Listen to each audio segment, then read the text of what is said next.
I read from an article that Visa and Master, they actually don't provide any service or payment to pornography website. So these websites, right, if you want to subscribe to their videos, you need to actually pay by Bitcoin. Why I read. How do you subscribe? Yeah, how do you subscribe, correct? I read already.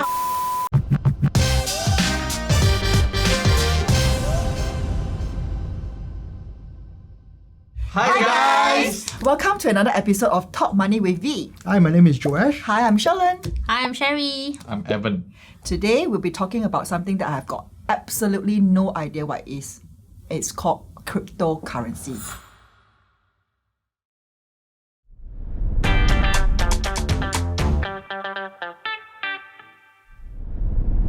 Crypto Yes. Crypto Bitcoin, right? Bitcoin I have. I show you. I show you. Wow, got Really, proud, really huh? Bitcoin, wow. A bit of coin, I got a bit of coin, Bitcoin. It's like money you cannot see, cannot smell one. Yeah. It's Then very a how? bit different, right? You already know I'm a gamer, right? So even before crypto, in game there's already currency, right? That kind of money you cannot see, cannot touch one. But in the game, you can see, keep going up. Mario Brothers. Hey, you know what? Jump and collect the coin. That one like, See, wow, you Gen know- X ready, hashtag. So to me, when I first heard about it, it felt something like that, no? Because it's really like money you cannot see, cannot smell, cannot touch.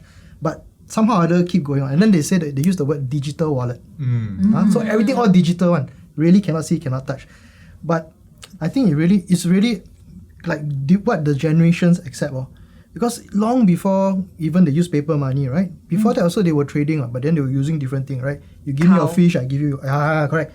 That's why it's called the word currency, right? Currency means you exchange because I can see the value, you can see the value, we exchange. So when it comes to investing in Bitcoin, right? I believe we should go back to like what we have heard in the investing courses and all that, right? We should always ask this fundamental question: how is it making money?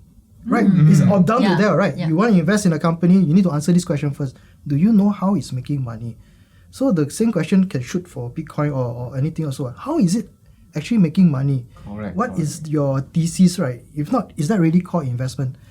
I think for myself, right, if let's say I really want to take part in this cryptocurrency thing just to be on trend, I probably will look at a company that has got some stake in it, right? Got some exposure to this thing, right? Then I say I just buy the company lah, and only a small exposure lah. So at least I can still say majority of it is still based on the business fundamental to generate the revenue and things like that, right? And then that small portion, if let's say it collapses, it doesn't affect the business, but if really to the moon is wholesale liao, what man, I tell you, right? Can I what? have a new house. It's also. like ETF. Right? right. I can buy the whole village. Yeah.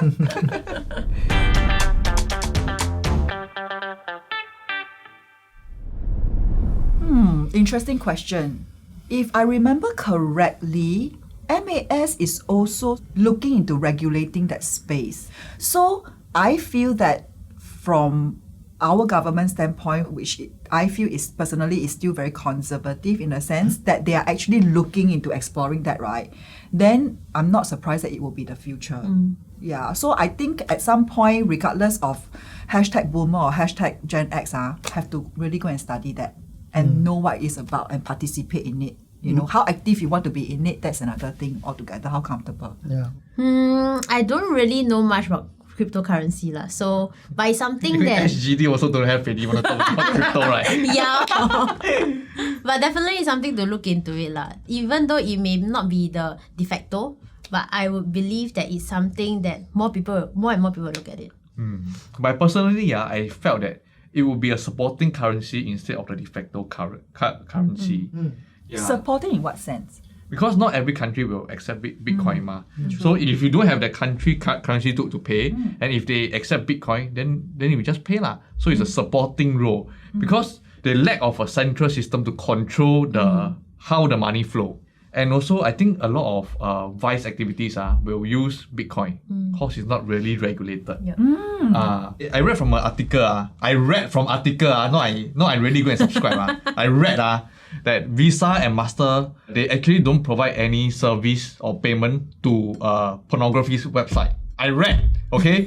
Yeah, so these websites, right, if you want to subscribe to their videos, you need to actually pay by Bitcoin. Why I do you- read. But Then how why do you have to- subscribe, leh? Yeah, how do you subscribe, correct? I read already. Why do you read that? No, why do you have to read that? question you should ask is what else are you reading? True. Okay. So this is our 2 coins worth of input regarding cryptocurrency. Do mind, we are not an expert. So in order to facilitate your understanding, we have actually engaged an expert to talk about cryptocurrency. Hi everyone, my name is ShiKhai and I'm the COO and General Partner at LongHash Ventures. At LongHash Ventures, we are investing in Web3 native companies and we also do venture building to support them in all the ways that they need.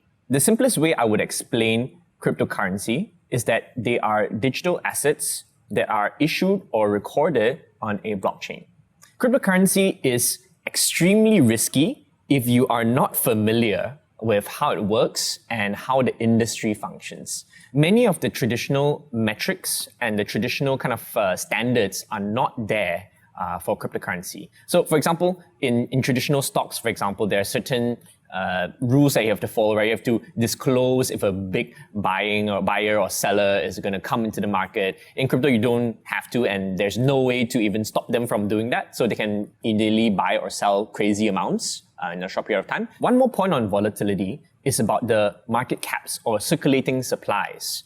Where typically when an asset goes public, there will be a significant market cap, right? Be it in the tens of millions, hundreds of millions, billions. In crypto, because anybody can issue any asset and make it tradable on a decentralized exchange, you might be trading or investing in assets which are just hundreds of thousands in market cap or circulating supply, or even just low digit millions. And because inherently it has such a low cap, right? Any new capital coming in or selling off will lead to greater volatility as well. The future of currency is definitely in the form of cryptocurrency. But that does not mean that Bitcoin will, replace the US dollar or the renminbi as the world's currency, right? It's likely to be a very good store of value or kind of like a reserve asset. But because that blockchain itself is not very scalable, and because of the inherent volatility that people might expect from cryptocurrency like Bitcoin, it's unlikely you can use it for everyday transactions. And we can also already see some governments issuing their own central bank digital currencies. And of course, the most famous example here is China. So undoubtedly, everybody will want their currency to be in crypto form, but it will not necessarily be the ones that we're currently using today. I think in general, people have recognized that living in virtual worlds is going to be the future for everybody, right? Because we are already working remotely, digitally, we're spending a lot of our lives online. So it makes sense to actually have more of our assets online as well. So the metaverse is what we call a persistent identity and persistent space, persistent assets across all of the digital, applications or platforms that you use. So what is the best way to make it persistent and user owned? Well, one way to do it is to have a centralized company such as Facebook, which has access to many of the platforms that you already use, right? Facebook, Instagram, and so on. Meta now.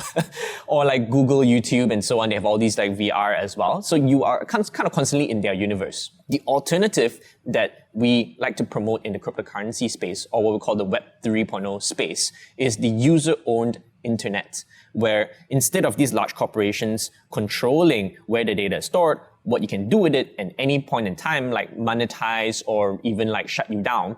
In this case, if it is on a public permissionless blockchain, any of these metaverse assets then cannot be taken away from you.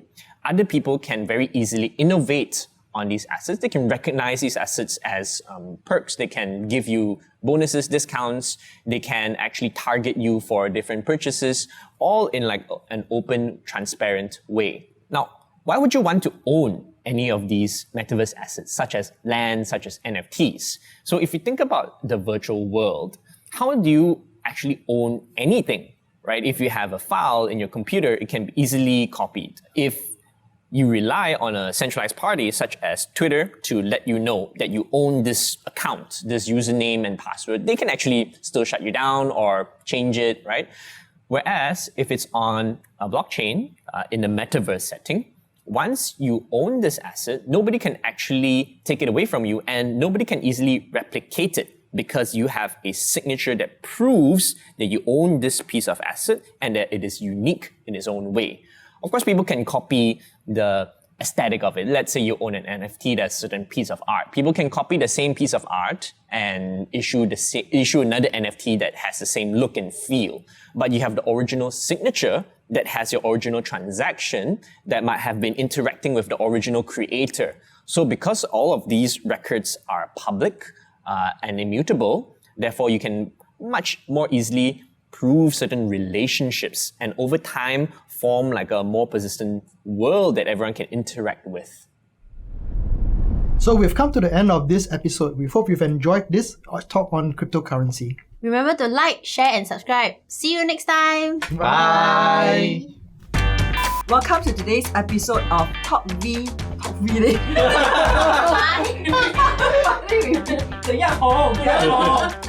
$1 that coin, then just choose 2 coin and then just demoney. 你摸你有听到冇？